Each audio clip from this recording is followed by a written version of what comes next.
More often than not, we prefer to stay in our comfort zones. But what if you were asked to step out?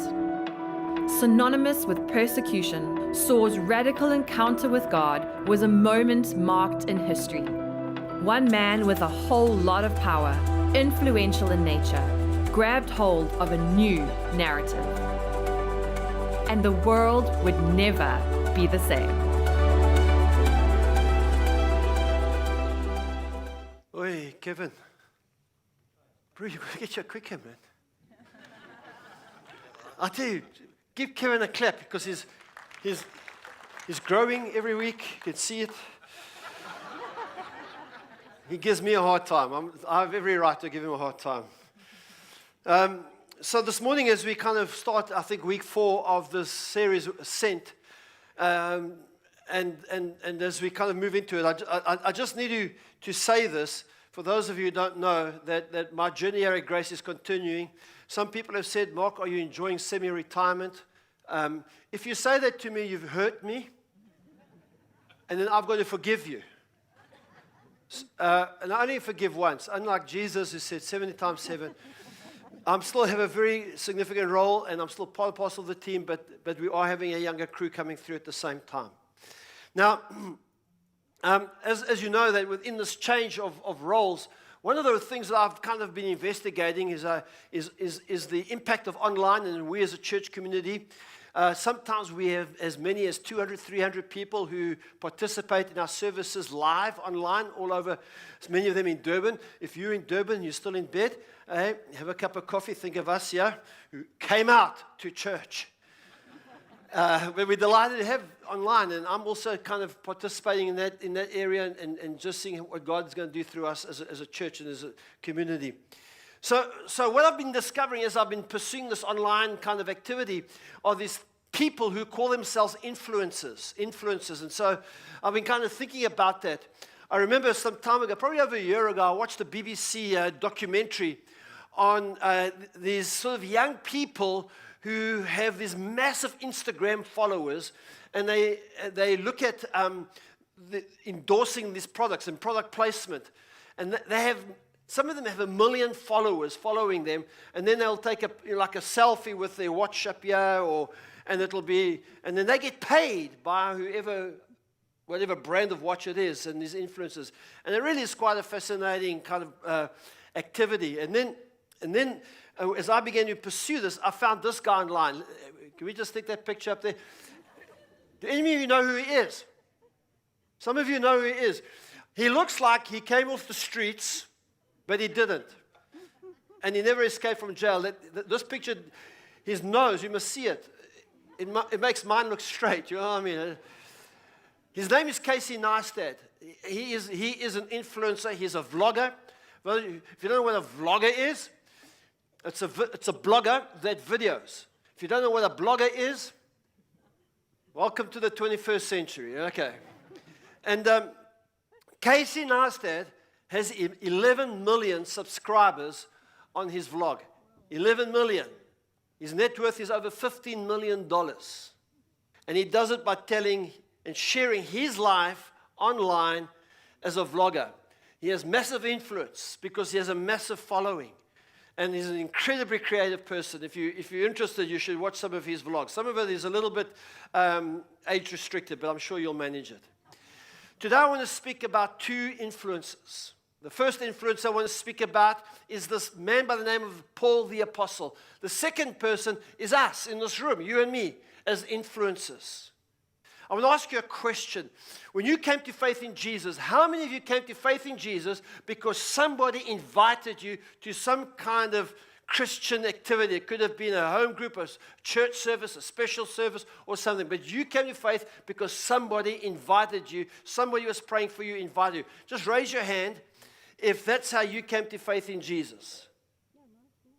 Hang on, hold them up. Because it should be 80%. Most people come to faith through somebody's invitation. How many of you who were invited to a service or to a meeting or to an outreach or to whatever, how many of you, that person who invited you is here? Raise your hands. Both are invited. Stand. I want to see you. If the person invited you is here, both of you stand. You hands went up. You guys got to stand. There we go. At the back there. So who invited who? Your mom invited you. Who invited who? Your girlfriend, your wife? Girlfriend. Who invited you? Who invited? You invited. Any relation at the back? No, you. You're out the back. Sorry? Friend. You invited your friend. Fantastic. Now, friend, have you invited anybody yet? Not yet. Today's your day. Thank you. You can be seated. You know, that's the story. You know, the story is that people come to faith because somebody invites them. There's a link. There's a process that's involved in this thing. There's some statistics. Unfortunately, they're based in the States because they have the kind of wherewithal to kind of do these surveys. But I don't think they're any different in our own country. That 82% of people who were interviewed said, people who don't normally go to church, people who don't really have a faith story, said that if someone invited them, they would consider going to some kind of Christian gathering to hear about the story of Jesus. 82% of the people said if they were invited, they would go, or they would at least consider going. Doesn't mean to say they're going to go, but they would at least, they're not hostile to that. 82%. And statistics show us that only 2% of Christians are inviting people. 2% are inviting, and 82% are saying, I'm just waiting for somebody to invite me. And so this morning, as we kind of go into this message of being influencers, we want to see the story and how Paul kind of shares his story. When people come to faith sometimes, I don't know what your faith journey was like, but I know I've heard and seen many people come to faith in Jesus, and when they become to faith in Jesus, they become fanatical. Have you seen that? Paul, Paul, Ryan Visner, our campus pastor he tells the story when he became a Christian, he lost all his friends. Not because he became a Christian, because he scared them off. He became fanatical. He alienated his family. He alienated his friends. And the Apostle Paul, one of the influences we're speaking about today, he did the same. I want to read his story to you after committing his life to Christ. And we'll get into the detail of how that happens. But this is what happens in Acts chapter 9, verse 19.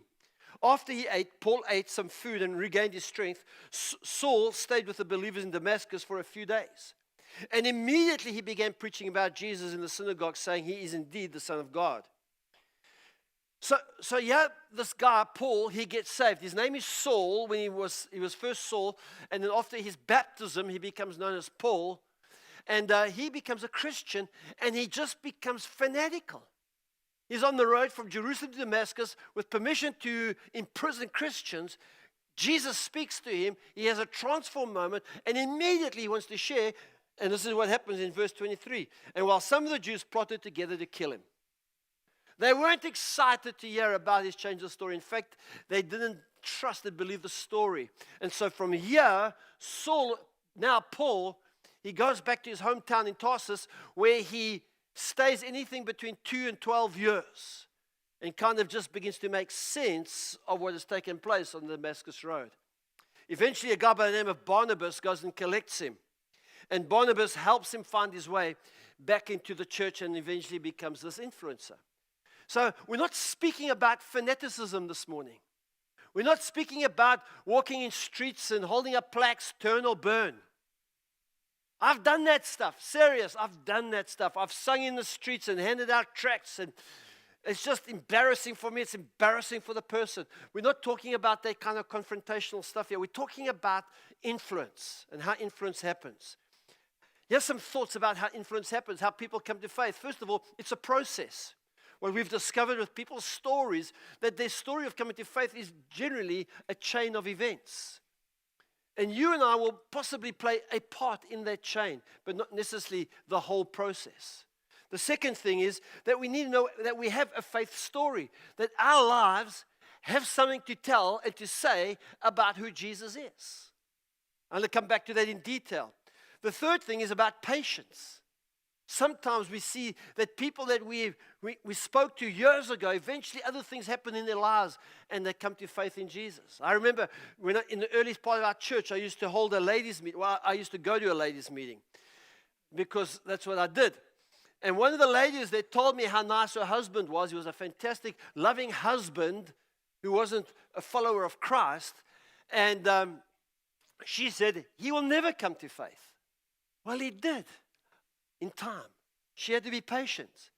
And the other element is this, I've called it invitational, and I use that word not by inviting, but by creating a safe space. So if you invite somebody to any gathering where they're going to be Christians and they may not be followers of Christ, you've got to be the intermediary. You've got to be the one who creates a safe space for them so that they don't feel like they're isolated.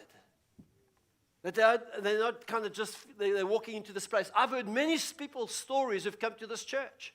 First of all, they don't expect a building like this, and when they come in here, they can sometimes feel like, who paid for it? But yeah, that one's always comes up. And so the rest of the time this morning, I just want to share with you a little bit of Paul's story and tie it into your story and tie it into my story. Because I think when we become influencers, when our lives influence somebody else's life for the gospel, somehow it takes on meaning and takes on purpose. Sometimes, just hear me out, sometimes Christians can be so preoccupied with themselves.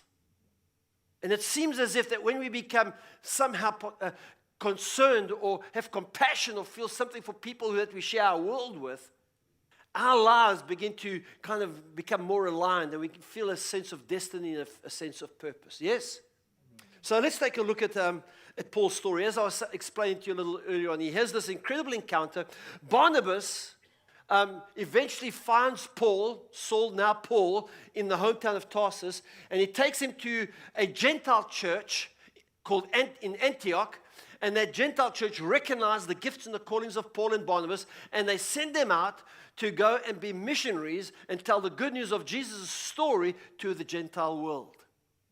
Sometime later, Paul and Barnabas come back to Jerusalem where the main men are, and they give a report to James and to the other disciples, the other apostles, of what's been happening. While they were there was a little bit of anxiety about it because Paul was speaking to the Gentiles. And the Jewish Christians, even 15, 16, 17 years after Pentecost, after they had encountered, after Peter had been to Cornelius, who we speak about next Sunday, even after they had been to him, they still were a bit resistant to Gentile believers. And they were afraid that Paul was going to cause an uproar because he was reaching Gentiles. And while he was in Jerusalem, they were scared of that. So James says to Paul, he says, Paul, I want you to go through a cleansing ritual. There are 4 men who are becoming Nazarites. Those are people who separate themselves. They shave their hair. They abstain from food, from alcohol and from women and all that kind of stuff. And it was part and parcel of a Jewish custom, a sect of the Jewish movement. And it's strange. I don't understand why they were told to do this, and that's a theological issue. But nevertheless, Paul complies, and he goes with these men to the temple. While he's at the temple after 7 days, they return after 7 days, while he's there, there's a group of Christians, Jews from Asia Minor, and they accuse Paul of bringing a Gentile in another part of Asia Minor into the temple. You get this? It's kind of a complicated story, but it is a complicated story. So Paul now is being accused of desecrating the temple. And now they want to kill him in Jerusalem. Eventually, the Romans get involved and they take him aside. And Paul begins to share his story with these people. And it's in sharing his story we learn some clues on how to share our story. And I want to take you through that. The first thing that happens, that Paul does, is he gets permission from the Roman governor to address these Christians these Jews from Asia Minor. This is the first thing he tells them. He tells them of what his life was like before Christ. Before meeting Jesus, we read his story, a compelling story in Acts chapter 22. Then Paul said, I'm a Jew, born in Tarsus, the city of Cilicia, and I was brought up and educated here in Jerusalem under Gamaliel. As a student, I was carefully trained in our Jewish laws and customs. I became very zealous to honor God in everything I did, just like all of you today. And I persecuted the followers of the way, hounding some to death, arresting both men and women, throwing them in prison. The high priest and the whole council of elders can testify that this is so. For I received letters from them to our Jewish brothers in Damascus, authorizing me to bring the followers of the way from there to Jerusalem in chains to be punished. This is Paul's before Christ story. You can also read it in Philippians chapter 3. Paul shares his before Christ story. You have a before Christ story. If you've come to faith in Christ, you have a before Christ story. My before Christ story kind of is two stories, because as a 12-year-old, I made a commitment to Christ. And then again, as an 18-year-old or nearly 18-year-old, I made a commitment to Christ because I had a bit of a journey between first and then when I gave my life to Christ as a young adult, as it were. It was very simple for me. My before Christ story was a story of religion. It was a story of a young boy whose mother taught in Sunday school, and therefore he had to go to Sunday school. Me. I didn't like Sunday school because Sunday school took place on Sundays, and so did the yacht races. And there was a conflict of interest. My older brother had gone through confirmation, and he could go to genuine church at 7 o'clock in the morning, which was done by 8. So he could get to the dam earlier. I had to wait till end of Sunday school, 9:30, get to the dam and get my boat rigged and get onto the start line. So I didn't like Sunday school. So for me, it was religion. My mom had to go. It was boring. It was uninteresting. They used flannel graphs. Who knows what a flannel graph is? Who doesn't know what a flannel graph is? Ask your granny. So anyway, that was his. What is your before Christ story? Even when I recommitted my life, every year I went through high school after committing my life to Jesus in grade 7. Every year I went through high school, my main interest was sport and becoming a main man. You know what a main man is?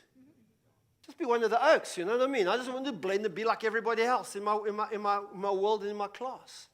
That was my story. I just wanted to do what everybody else was doing, you know. Now, after this before Christ story, as you sit there this morning, I wonder what your before Christ story is. As you're sitting there, you say, well, my before Christ story, this is what I was doing, this is where I was going, this is what my life looked like. I have a friend, and I won't mention Ian's name. His before Christ story is an embarrassment. Serious. I don't know if he's here or if he's online. If he is, don't talk to him and don't say I mentioned this to him. But he was a rascal. You know what I mean? This guy was out of control. That's his before Christ story. Mine wasn't like that. But we all have a before Christ story. The second thing that happens to Paul, he meets Jesus. He meets Jesus along the way. Listen to his story. In Acts 22, he says, I was on the road approaching Damascus about noon. A very bright light from heaven suddenly shone down around me.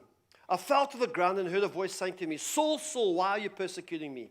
Who are you, Lord? I said. And the voice replied, I am Jesus the Nazarene, the one you are persecuting. The people with me saw the light, but didn't understand the voice speaking to me. I asked, what should I do, Lord? And the Lord told me, get up and go into Damascus, and there you'll be told everything you are to do. I was blinded by the intense light and had to be led by the hand to Damascus by my companions. A man named Ananias lived there. He was a godly man, deeply devoted to the law, and well regarded by all the Jews of Damascus. He came and stood beside me and said, Brother Saul, regain your sight. And at that very moment, I could see him. So that's Paul's Christ story. His Christ story is that he's on the road. His before Christ story is that he has a letter from the high priest to go to Damascus to gather the Jews around, because what had happened prior to this, Stephen, one of the deacons in the church, had been stoned. We spoke about Stephen 2 weeks ago. He had stoned to death. Paul was there at the stoning of Stephen's death, and now the Christians began to run out of Jerusalem for persecution's sake, and so Paul began to chase them. And he's on the road, and on the road he has this incredible encounter with Jesus. Now, not everybody has a Damascus Road experience. We even use that kind of language in everyday talk, a Damascus impact. Paul had that, but I never had a Damascus. I had a similar experience. As a 12-year-old sitting in Sunday school, my parents had gone away. My father had been on a conference, and so I was staying in the superintendent's home that weekend. And that weekend, our superintendent just happened to invite. So he has one circle, he has another circle. A guy, his name was Billy. I don't know what his surname was. And he was what they call the child evangelist. And Billy shared the story of Jesus. And as much as a 12-year-old could understand the gospel, that Jesus died for me, that Jesus loved me, that Jesus wanted to partner with me, to live in me. I kind of got it as a 12-year-old. And when he said these words, those of you who want to invite Jesus into your heart, come forward. I was the first kid out of the chairs. And I wept my way, and I had this experience with Jesus. And as I mentioned to you, as I went through a high school, they kind of drifted every year. And then when I was in my grade 11 year, our family went through a tragedy. My older brother was diagnosed with cancer. He passed away within 5 months of being diagnosed. Kind of shook us up as a family. And my parents, although church-going people, they felt like they needed to find more. And so what they did is they heard of a Bible study that was taking place in a town called Bergville. We were living in Escort. And eventually, the following year, in my matric year, they invited that speaker, that pastor, to come into our home. And he used to have studies in our home. And I used to avoid those meetings in our home. And one night, I'm lying in my bath. And I feel like God enters into the presence. And he says to me, Mark, I want you to know, I'm going to stop striving with you. If you make peace with me tonight, then we're together. If you don't want to make peace with me tonight, it's fine. You can go your way, and I'll leave you. It's very real to me. I can't explain how or why or whatever. But nevertheless, in my bath that night, I recommitted my life to Christ. These are moments in our lives. Now, some people don't have a big epic moment. Some people that have a process. They can't actually pinpoint a day in which they invited Jesus into their life. But they know there was a time. And that becomes part of the story of what it means to be an influencer for the gospel's sake. After that, we see that as in Paul's life, as in my life, as in your life, in our life, even in the life of our church, there's a before the Christ. There's a Christ, and then there is AD. No, it's really bad, but anyway. And what happens after that? And we read Paul's story. He says he becomes, from a persecutor to the church, he becomes a messenger. Then God told me, he said, then the God of our ancestors has chosen you. This is what Ananias said to Paul. He says, he has chosen you to know his will and to seek the righteous one and to hear him speak. For you are able to be his witness, telling everyone what you have seen and heard. What are you waiting for? Get up and be baptized. Have your sins washed away by calling on the name of the Lord. After I returned to Jerusalem, I was praying in the temple and fell into a trance. I saw a vision of Jesus saying to me, hurry, leave Jerusalem, for the people here won't accept your testimony about me. But Lord, I argued, they certainly know that in every synagogue I'm imprisoned and beat those who believed in you. And I was in complete agreement when your witness Stephen was killed. I stood by and kept the coats that took off when they stoned him. But the Lord said to me, go, I will send you far away to the Gentiles. So Paul's after Christ experience. Before Christ, he's this religious fanatic sitting under the greatest teacher of the day, Gamaliel. He has this Damascus experience. Coming out of that experience, he now senses the call of God, and his life becomes defined by his missional journeys. And he writes 2/3 of the New Testament. And his influence is still impacted and spoken about this very day, 2,000 years after the event. We too have an after Christ experience. For me, my journey took a different direction. When I felt the call of God while I was heading towards matric finals, I decided that Jesus had called me to go into the ministry. And so one night at our dinner table, I sat my parents down and said, I'm leaving school right now to follow Jesus. I think every matric student in trials, before matric finals, should feel a call of God upon their lives. Especially if you're like me. School for me was like a place to get social. It wasn't a place for school, for learning. You know, every report I had, I looked at my reports a few months ago, I still got them. It says, Mark has much more potential. You know, man, I wish I could find those people now. Anyway, so I told them I'm leaving school now. I'm going to serve God. That's a noble cause, isn't it? Anyway, my dad said, you're not going now. You're going to finish school and you're going to pass. And I said, well, you disobedient to God, old man. No, I didn't. I just said, okay. And things changed. Things changed for me. And so this morning, what is your after Christ story? You see, we all have a story. And when we talk about the story, you have some kind of guidelines as we filter the story. The first thing, when we kind of formulate our stories for ourselves, is first of all, we mustn't compare our story to somebody else's story. So often I hear people's story, and they were wicked sinners, and they did all this bad stuff, and then they met Jesus, and now they're these like perfect people. And I don't have that story, really. I never really, it was bad. I mean, I thought of bad things, but I never really always did them.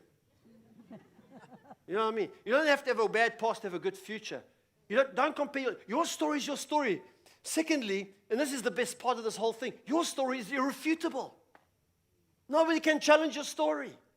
They can challenge God, the existence of God. Why does God do nothing about all the evil in the world?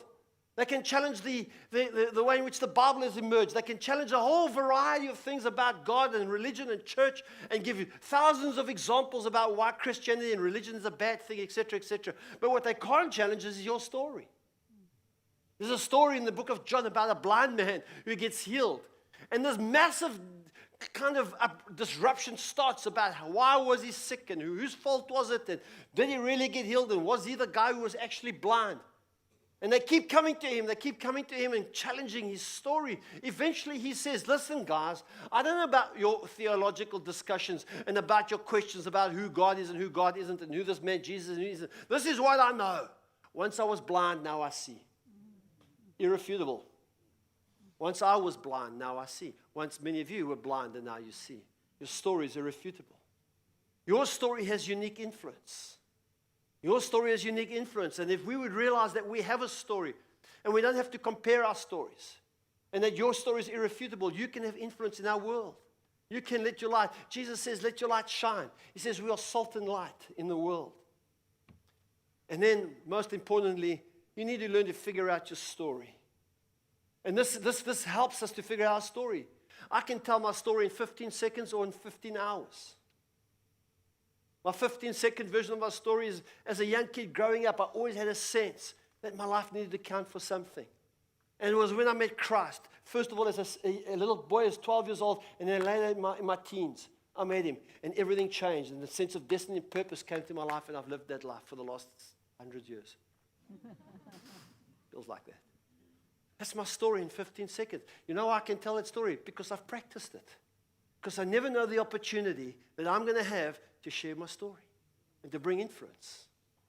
And I would advise you and encourage you to do the same. So I'm going to ask the band to come up. And I'm going to invite some of you as we kind of contemplate and we think about our stories, our influence, that you're part of a chain of events. That we don't want to be the 2% who never use the opportunities that God provides for us. That we would see opportunities, that we would see these moments in the story of our lives, that we can see what it means to come to faith in Jesus. But before I get to that part of the closing of this service, I first want to talk about, there may be some of you this morning who you don't have an after Christ story because you haven't met Christ yet. Perhaps you're sitting here this morning and you've been brought along to this church service. And all you have is a before Christ story, and you want to have a Christ story, a meeting of Jesus. And I want to give that to you. I want to give you that opportunity. I don't give the life. I want to give you the opportunity. And this is not about joining Grace Family Church or joining a movement or a religion. This is not about that. This is about a relationship. We sang the song earlier on. We sang a song about union with God, being found in His presence.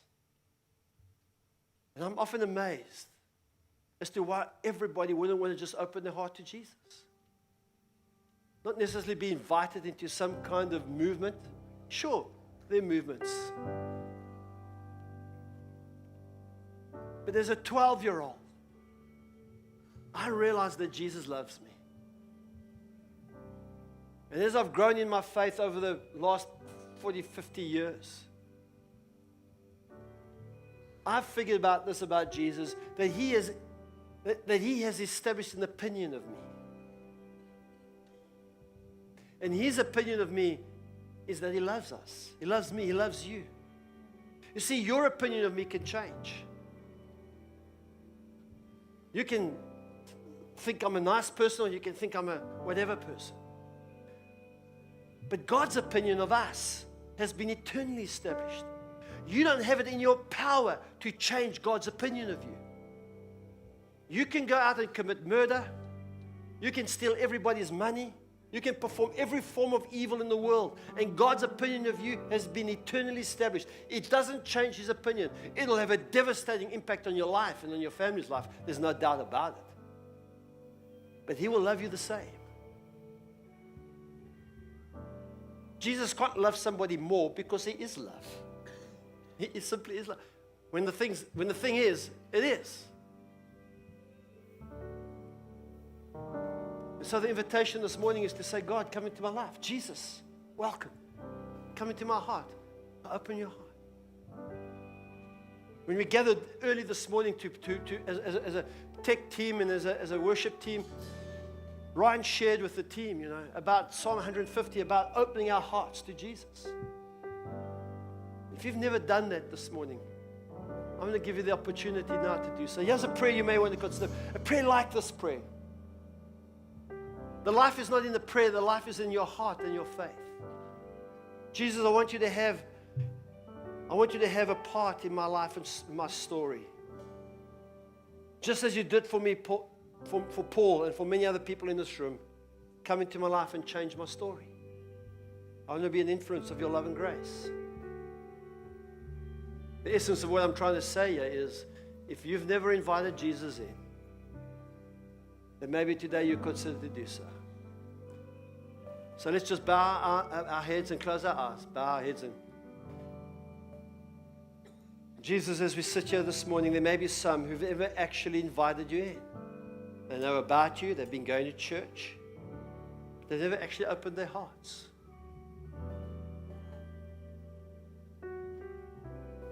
Maybe this morning you want to say, Jesus, come into my life, and I'd love to pray with you. And as we stand here this morning, my prayer is that you realize that you have a story, that you're an influencer. Yes, you may not be Paul the Apostle or some other person, but somebody's faith is going to be influenced by your story, by your life. And so this morning, Father, as we as a church would consider this idea of being influencers, of being sent, may we say, here we are, Lord. Send me, send us with my unique story, that others would come to faith, that I'll be part of a chain of events in other people's lives. They will find union with you, find a relationship with you. And so may we go out filled with your Spirit, filled with a deep sense of love and compassion for people who, in a sense, are walking in darkness. I pray these things and ask them in the name of Jesus Christ, our Lord. Amen.